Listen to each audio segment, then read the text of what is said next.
Inuna ko ang hipon kasi kailangan maalis yung tubig niya. Ayan ang ating mga ingredients.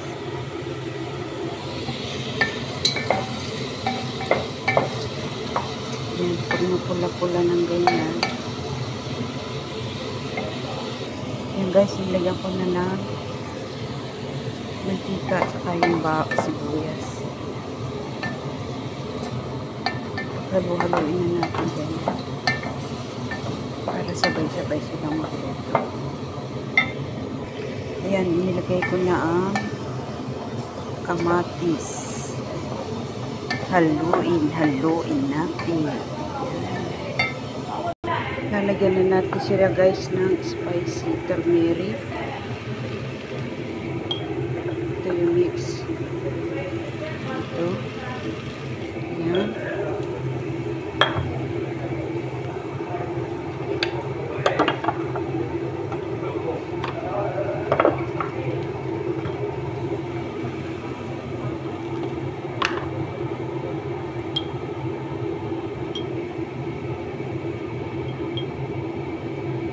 Black pepper.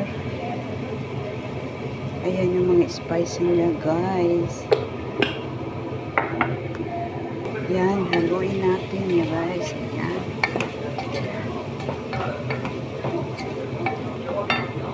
Ayan guys. Maganda ng kulay. Lagay natin ang ito. Ayan.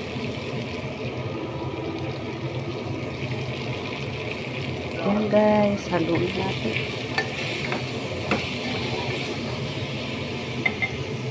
Oh, ayan na guys. Ganyan.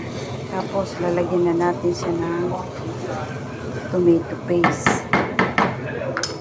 Ito yung tomato paste. Lagay natin ganyan. Tapos guys, lalagyan na natin ng tubig. Mainit na tubig na ito nilagay ko para mabilis ko. Tapos, lalagyan na natin siya ng asin. Yun lamang guys. Thank you for watching. Sana meron kayong natutunan sa simple kong video. Sa video, simple video. Ayan o, ang ating lunch today. Ayan, yummy yummy. Bye bye.